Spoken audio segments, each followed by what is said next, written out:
a serene forest realm, home to the ingenious and mystical Gnome Confederation. For centuries, they lived in harmony with nature, their whimsical magic weaving through the trees and streams. But as the dawn of 1584 broke, the peaceful coexistence was shattered. The kingdom of Marwood, led by its ambitious knights, sought to expand its territory and power, leading to a declaration of war. What began as border skirmishes soon escalated into full-scale conflict, drawing in allies and unleashing horrors beyond imagination. From the Battle of Thistlebrook, where knights were ensnared by gnome traps, to the Siege of Silver Ridge, where victory came at a heavy price. The war was a series of brutal engagements that tested the limits of both sides. And then came the turning points, the formation of the Magi Order, the devastating use of alchemical weapons, and the climactic battle of Twilight Vale, where the fate of both kingdoms hung in the balance.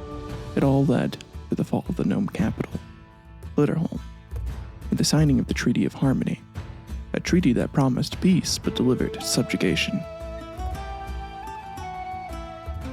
But beneath the surface of this so-called peace lay a simmering resentment. The gnomes, once proud and free, were now bound in servitude, their spirits unbroken, but their bodies chained. The Treaty of Harmony, far from its noble name, planted the seeds of future conflict, a reminder that true peace cannot be forged through domination. Join me today as we unravel the complex tapestry of the Gnome Night War, exploring the battles, the heroes, the villains, and the lasting legacy of this fantastical yet poignant chapter in history. This is Historical Quarrels.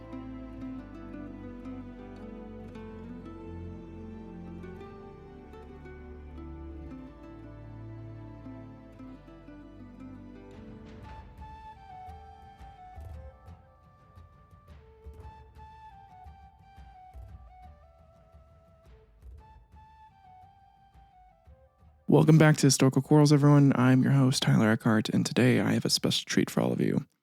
I'm certain by the intro you all know that I am not focusing on real history today, and instead I'm focusing on the Gnome Night War that has become a meme recently. I love writing fantasy and decided it'd be fun to try to give this meme some historical records and battles that occurred. I know many of you just enjoy my show for real history, and this is your warning now. This entire episode is just a bit. It is a very, very long bit that I will be taking far too seriously today and reading off as if it were real. And if that bothers you, just wait until next week where we return to more history again. However, for those of you staying, please prepare yourselves for the whimsical and oftentimes incredibly dark fantasy of the Gnome Night War of 1584. You are listening to Historical Quarrels. Before the Gnome Night War erupted in 1584, the histories of the Kingdom of Marwood and the Gnome Confederation were marked by periods of peace, prosperity, and occasional tension. Understanding the backdrop of these two realms provides crucial insight into the complexities and motivations that fueled this unprecedented conflict.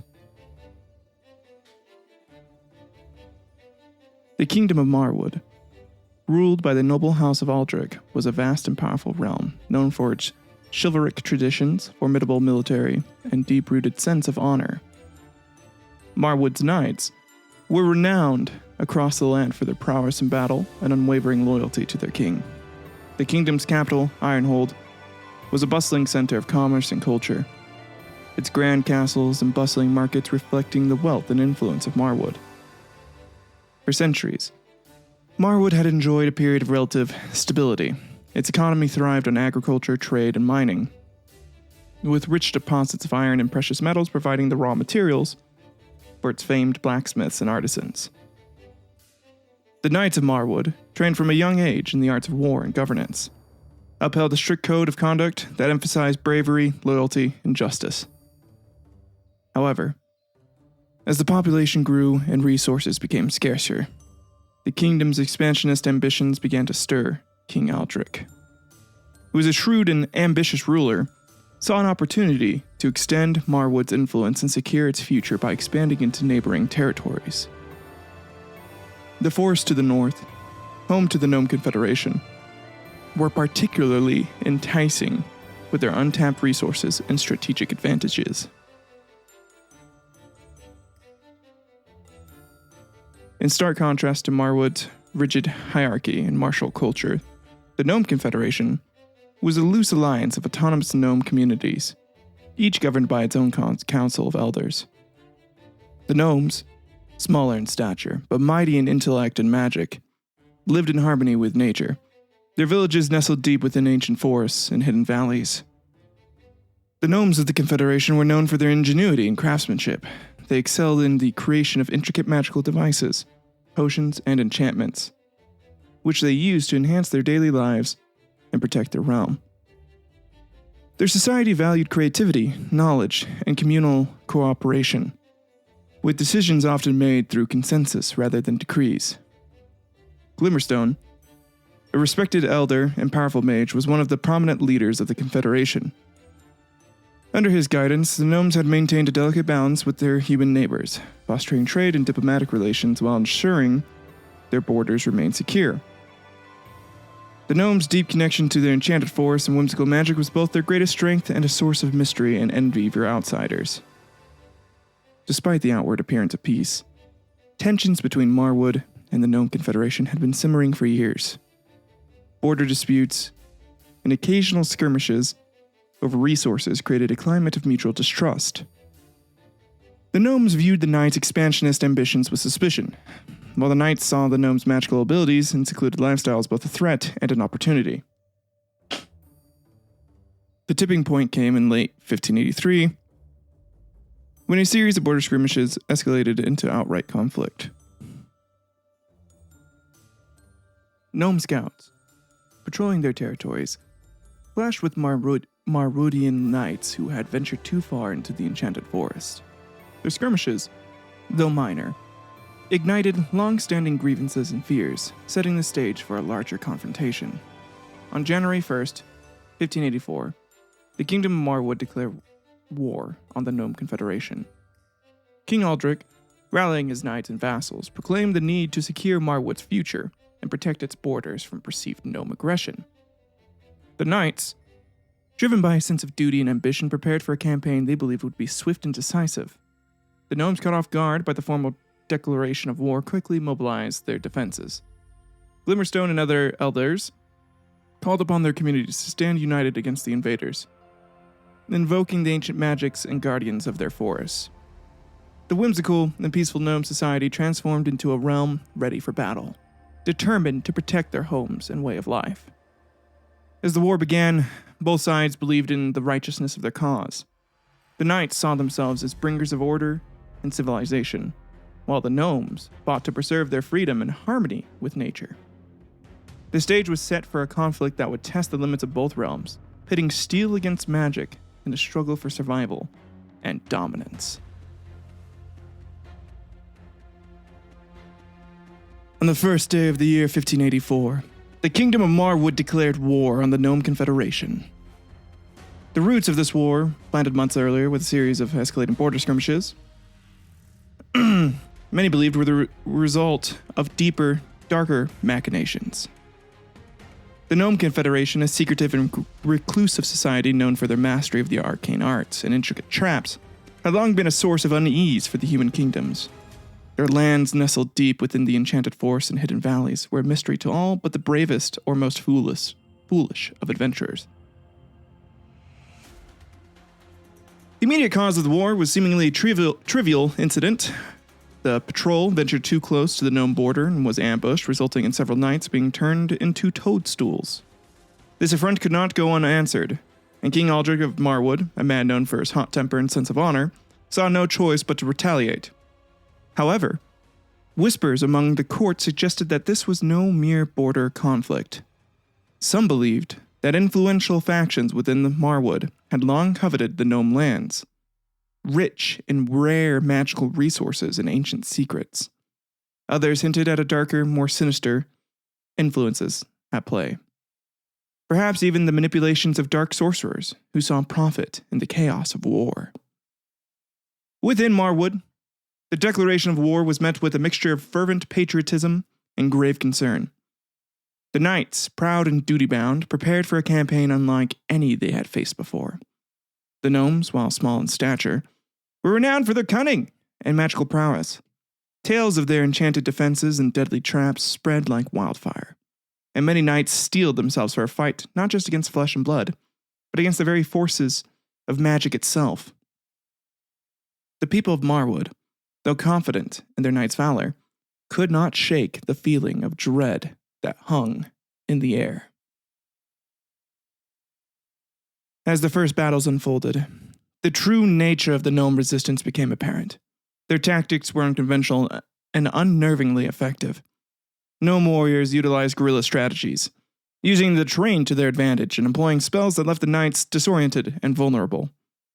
The initial skirmishes were a harsh awakening for Marwood, revealing that this war would be neither quick nor easy. Meanwhile, in the shadows of the court, rumors of betrayal and intrigue grew. Some whispered that certain nobles, perhaps even close advisors to the king, had financial ties to mercenary groups or were in secret communication with gnome leaders, seeking to profit from prolonged conflict. Conspiracy theories flourished. Some claimed that the border skirmishes were orchestrated by third parties, wealthy merchants who stood to gain from the war economy, or rival kingdoms hoping to weaken both Marwood and the Gnome Confederation.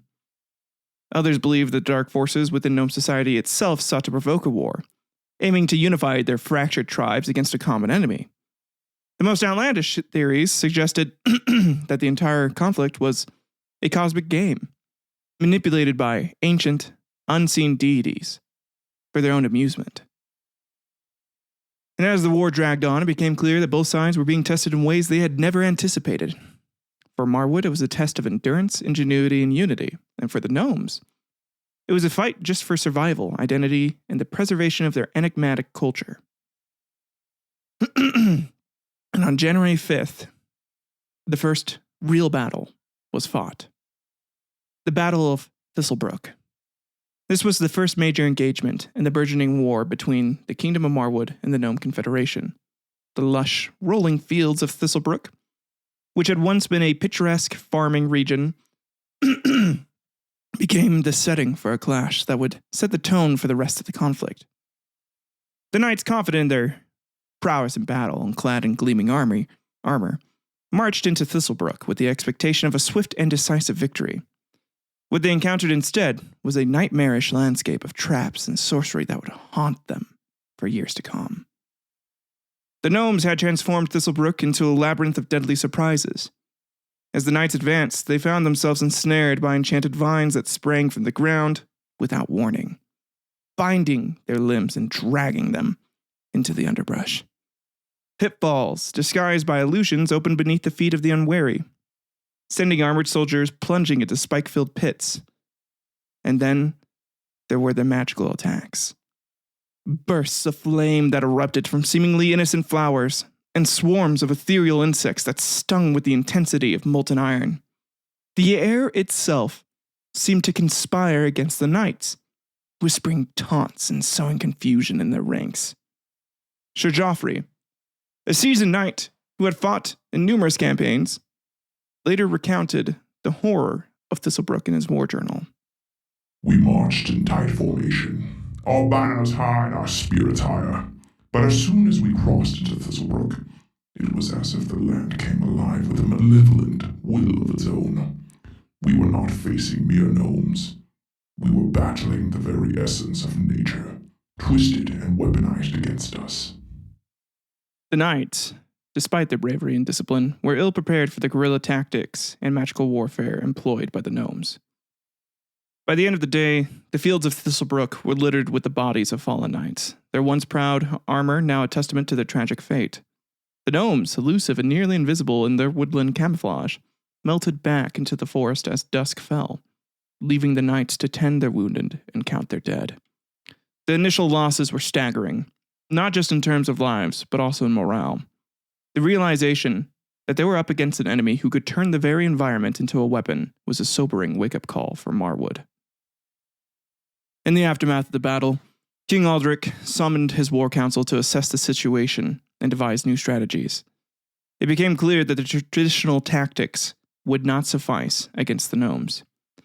The council decided to incorporate mages and alchemists into their rankings, hoping that their knowledge of arcane arts could counter the gnomes' magical prowess. Scouts were dispatched to study gnome tactics and to find ways to neutralize their traps. There's also talk of recruiting rangers familiar with woodland warfare, those who could navigate the treacherous terrain and perhaps even turn it to their advantage. More theories and rumors once again swirled around the court. Many whispered that the gnomes had inside information about the knight's movements, suggesting a spy in their midst. Others claimed that the gnomes were receiving aid from an unknown benefactor, perhaps a rival kingdom, eager to see Marwood weakened. As the War Council deliberated, the people of Marwood prayed for their soldiers and braced themselves for a protracted conflict. The Battle of Thistlebrooke was a pivotal moment in the war. It shattered any illusions that the knights had of an easy victory and underscored the cunning and resilience of their gnome adversaries. The many lessons learned in Thistlebrooke would shape the strategies and tactics of both sides for the remainder of the war, as each sought to outwit and outfight the other, in a struggle that was as much about survival as it was about honor and conquest. And here we have yet another letter from a knight who was at the Battle of Thistlebrooke. My dearest Annabelle, I write to you with a heavy heart, the events of yesterday weighing heavily upon my soul. The Battle of Thistlebrooke has left scars that may never heal, and the horrors I have witnessed shall forever haunt my dreams. The cunning and cruelty of our gnome adversaries are beyond anything I could have imagined, and their use of dark enchantments has brought untold suffering to our ranks. As we advanced through the fields of Thistlebrooke, our spirits were high, despite the strange and foreboding atmosphere. We had heard rumors of gnome trickery, but were unprepared for the true extent of their vile sorcery. It was then that we heard it, a distant drumming, rhythmic and haunting, carried on the wind. At first we thought it might be an illusion, but as we drew closer, the sound grew more distinct and tantalizing. It was a phantom drummer conjured by the gnomes, playing a melody that tugged at the hearts of our men. You know well the knight's proclivity for the simple joys of a D-triple-B, also known as a drummer boy busy breakfast, a tradition that brings comfort and camaraderie in these harsh times. The gnomes in their twisted ingenuity had exploited this, knowing the lure would be irresistible to some. I watched in horror as a group of our men, led by Sir Baldwin, followed the sound, their faces alight with a strange, almost enchanted hunger. The phantom drummer led them to a clearing where, hidden beneath a thin layer of earth and leaves, lay one of the gnome's deadliest traps. As Sir Baldwin and his men stepped into the clearing, the ground gave way with a sickening crunch. They fell into a deep pit lined with sharpened stakes, the phantom drummer boy disappearing in a wisp of smoke. Screams that followed were unlike anything I have ever heard, a symphony of agony that echoed through the forest and froze my blood. We rushed to their aid, but it was too late. The pit was a scene of unimaginable carnage, and those who survived the fall were grievously wounded, their bodies impaled on the cruel stakes. Sir Baldwin, a dear friend and comrade, was among them. I knelt by his side, helpless. As the life drained from his eyes, he grasped my hand and whispered his final words, a plea of vengeance against the gnomes, and at last, faint memory of home.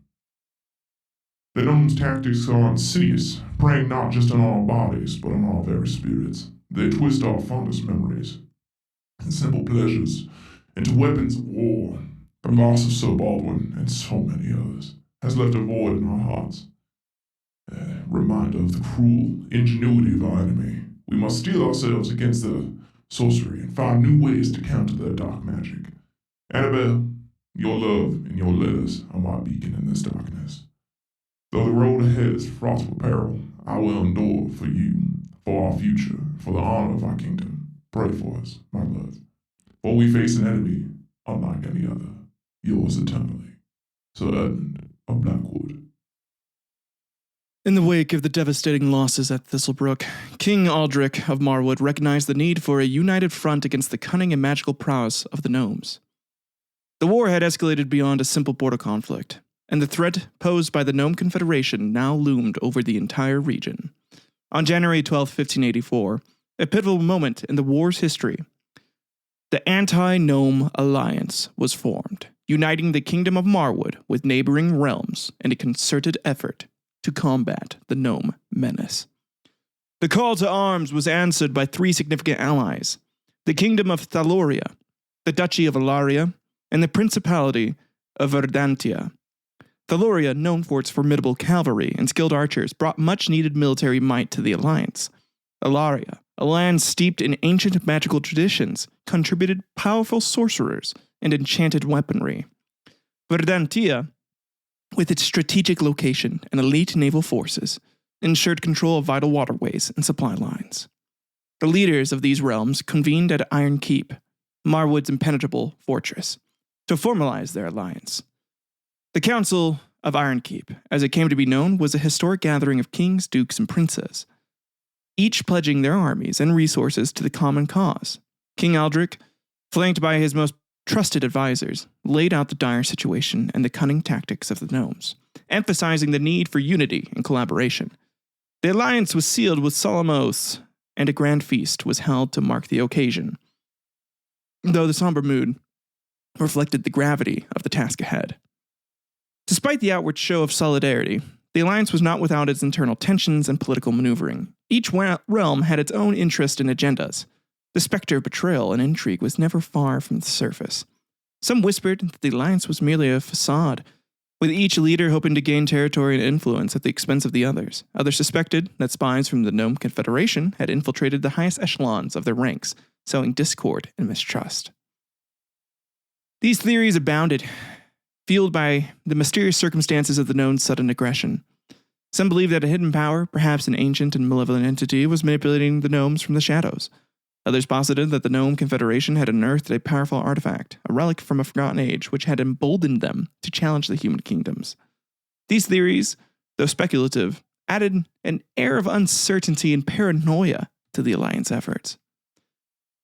But this would be a major turning point in the war. The combined forces of Marwood, Thaloria, Alaria, and Verdantia began to coordinate their strategies, pooling their knowledge and resources to counter the gnomes' magical traps and guerrilla tactics, and joint military exercises were conducted. New tactics were developed to deal with the unique challenges posed by the gnomes' guerrilla tactics and hidden fortifications.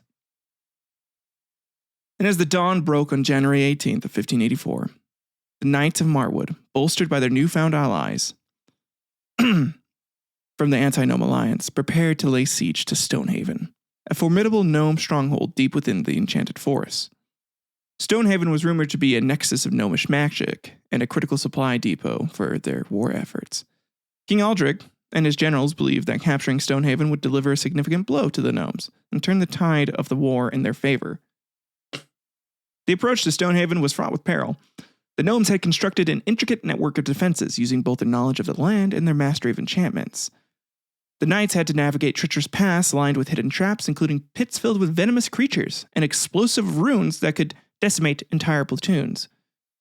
A knight would step on a rune and be eviscerated into nothing in front of their comrades, also causing moral decay and terror being sowed within the troops. However, despite these dangers, the resolve of the knights and their allies remained unshaken.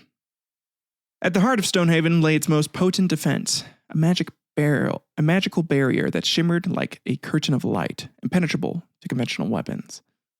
The Alliance's sorcerers and alchemists worked tirelessly to breach the barrier, employing counterspells and alchemical concoctions. But the gnomish magic proved to be incredibly resilient. The knights, meanwhile, constructed siege engines and launched assaults against the stronghold's outer walls, only to be met with fierce resistance from gnome archers and spellcasters. The gnomes fought with a ferocity and ingenuity that left the besieging forces in disarray. Enchanted projectiles rained down upon the knights, causing disorientation and chaos. Illusory terrain misled entire battalions into deadly traps, while magical fogs obscured visibility. making coordinated attacks nearly impossible. The gnomes also employed animated constructs, golems crafted from stone and wood, that wreaked havoc among the siege lines. Sir Lancel, a knight renowned for his bravery and tactical acumen, described the scene in his journal. Stonehaven is a fortress unlike any we have encountered.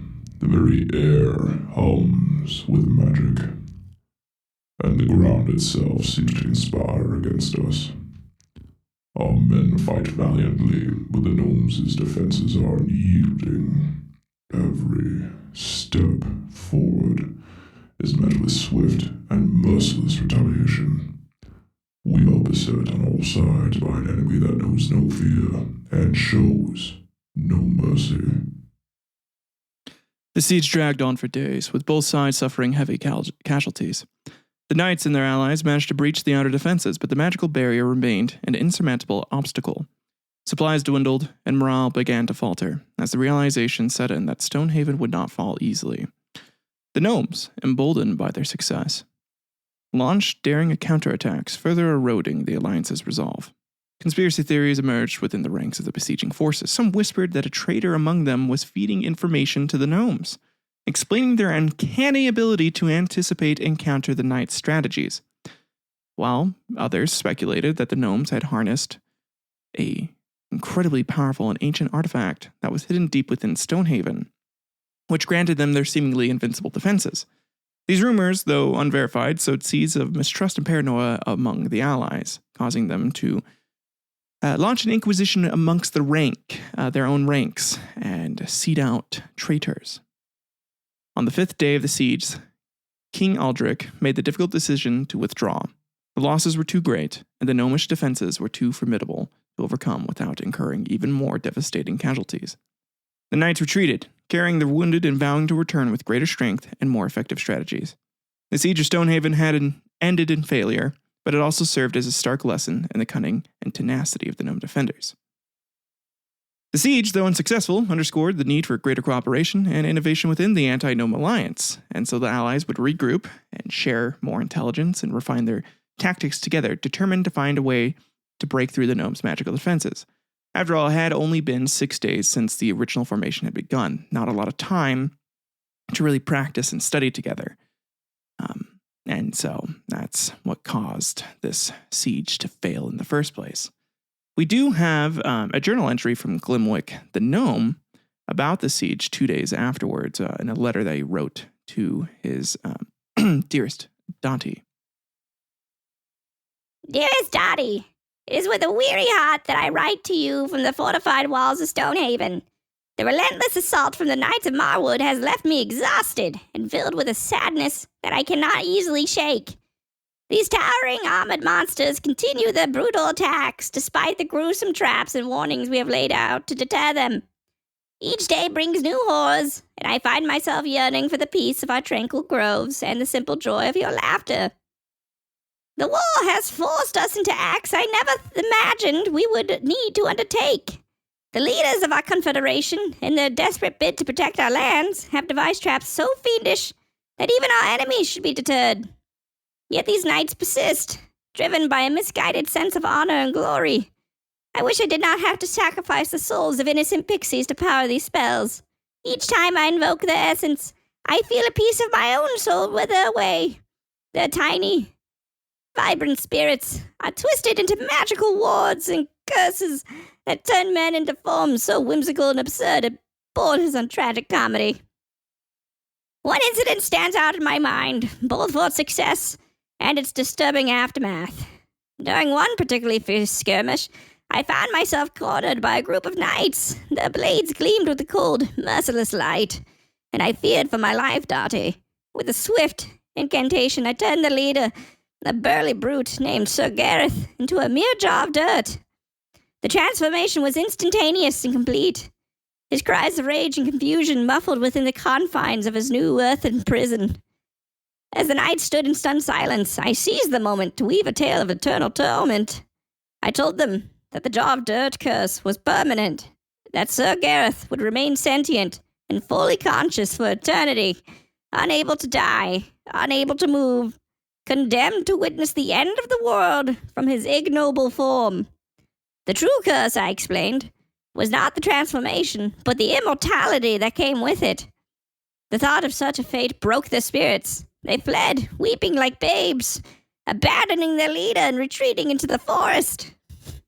While this ruse saved my life and brought us precious time, it also filled me with a profound sorrow to see grown men, warriors of great renown, reduced to such abject terror and despair was a sight I would rather forget.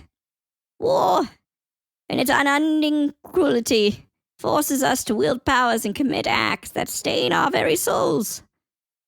I wish I could return to simpler days, while magic was used to nurture and create, rather than destroy and deceive.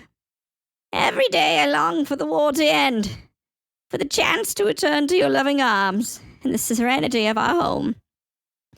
I miss the soft glow of the fireflies at dusk, the gentle rustle of leaves in the wind, and the melody of your voice as you sing the old songs. Until that day comes, know that you are my beacon of hope, a light that guides me through these dark and harrowing times. Stay safe, my dearest Artie, and pray that this war will soon be over.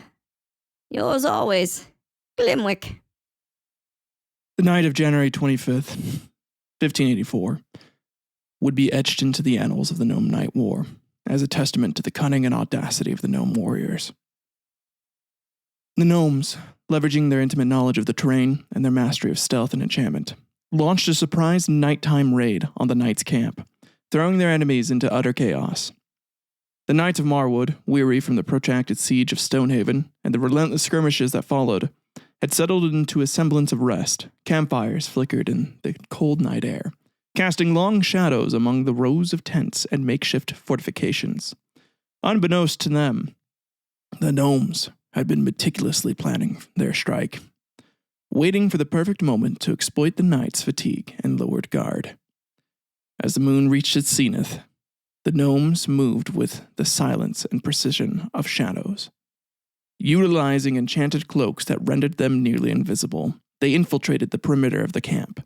Gnome scouts, small and agile, navigated through the sleeping soldiers with ease, placing arcane sigils and laying down traps designed to create maximum confusion and disruption.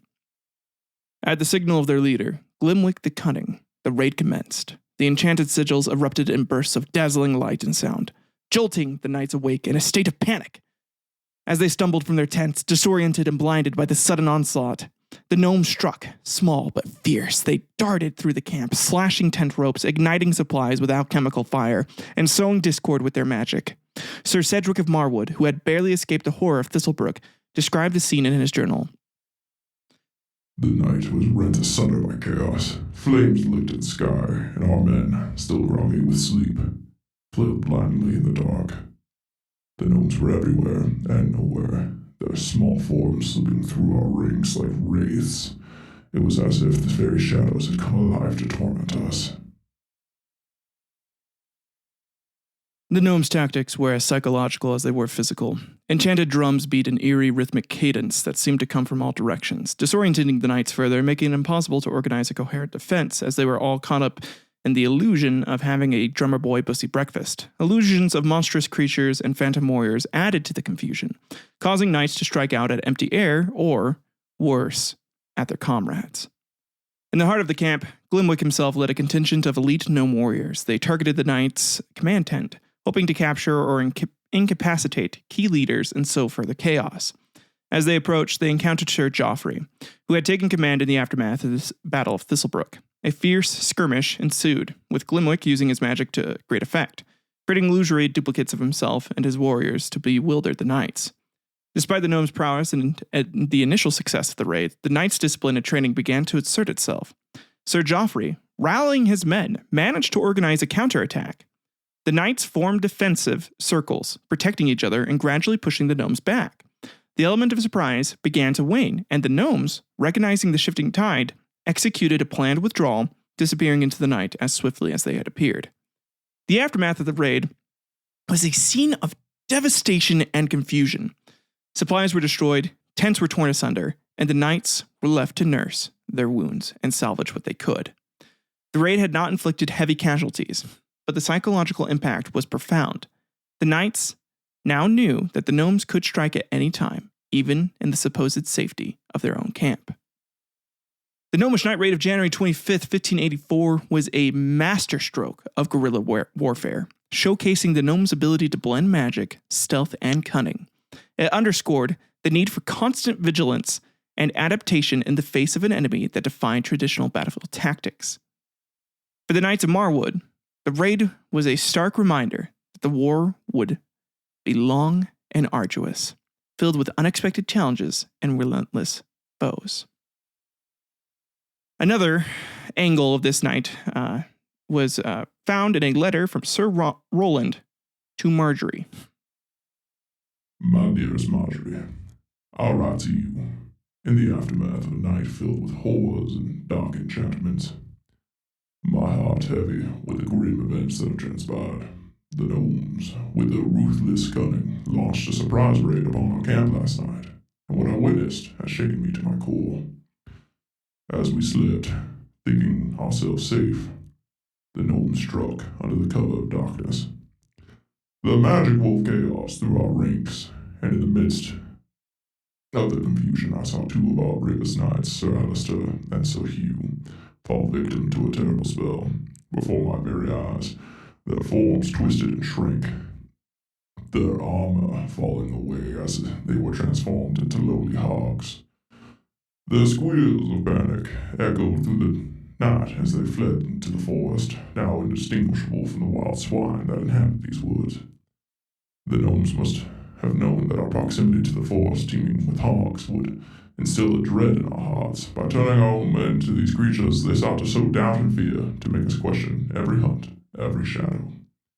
Indeed, the thought of mistakenly hunting one of our own, now lost in the guise of a beast, is a cruel twist that weighs heavily on all of us. Despite that fear that gripped us, we could not afford to let the raid leave us without sustenance. We ventured into the forest to hunt, driven by necessity. As fate would have it, I found myself aiming my crossbow at a particularly large hog. The beast looked at me with eyes that seemed to hold a flicker of recognition, a haunting familiarity that gave me pause. Yet hunger and duty compelled me to loose the bolt. We dressed the hog. It's been a most welcome addition to our dwindling supplies. Around the fire as we cooked and ate, the grim reality of our situation settled over us like a shroud. The hog, whose eyes had seemed so knowing, was sadly delicious. A bitter reminder of the harsh choices this war forces upon us. The possibility that I had consumed a comrade, transformed by cruel magic, is a thought that I can scarcely bear, yet it lingers in my mind with every bite. These gnomes are not mere tricksters. They are ruthless and cunning, exploiting every weakness they perceive. Their magic is a tool of terror, turning our strengths into vulnerabilities. The raid has left us shaken but not broken. We will adapt, we will endure, and we will continue to fight. I long for the day when this war is but a distant memory, and I can return to your loving arms. Your letters keep me sane in these dark times, and the thought of you sustains me through the worst of it. Pray for us, dear Marjorie, and know that I carry your love with me always. Yours faithfully, Sir Roland. All right, guys. So this was originally going to be like a 4-hour episode, but due to time constraints today and my editing software deciding that every clip I do where I'm doing either the knight voice or the gnome voice, I have to redo about 10 to 15 times, has limited my total time today for editing. I hope you guys have enjoyed this. If you have, this is something. So I know I said next week we'll return to history, but no, I wrote like 92 pages. I'm going to record all of this. So next week we'll continue.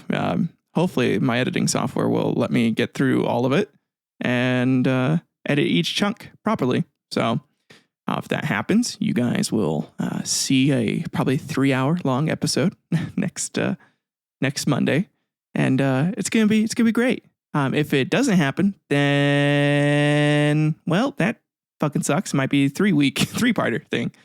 The title of this episode is probably gonna be something like Deep Gnome versus Night War lore to sleep/study/relax to, or something like that. So be ready for this being a bit of a weird one. And I guess now next week also being a bit of a weird one. Again, if you guys really liked it, please leave a comment, subscribe, share this with other people that you think would enjoy this. Tell me, what you liked, maybe what you didn't like. You can email me at historicalquarrels@gmail.com and let me know. Yeah, just, let me know your thoughts. You can also, just send me like, if you want me to do something random, or if you want me to continue doing a series like this, then just, again, let me know, because I had a lot of fun writing this. I hope you guys have enjoyed the bits and whatnot from this. So I appreciate you all, and you guys have a good one. I'll see you next Monday with more Gnome and Night War lore.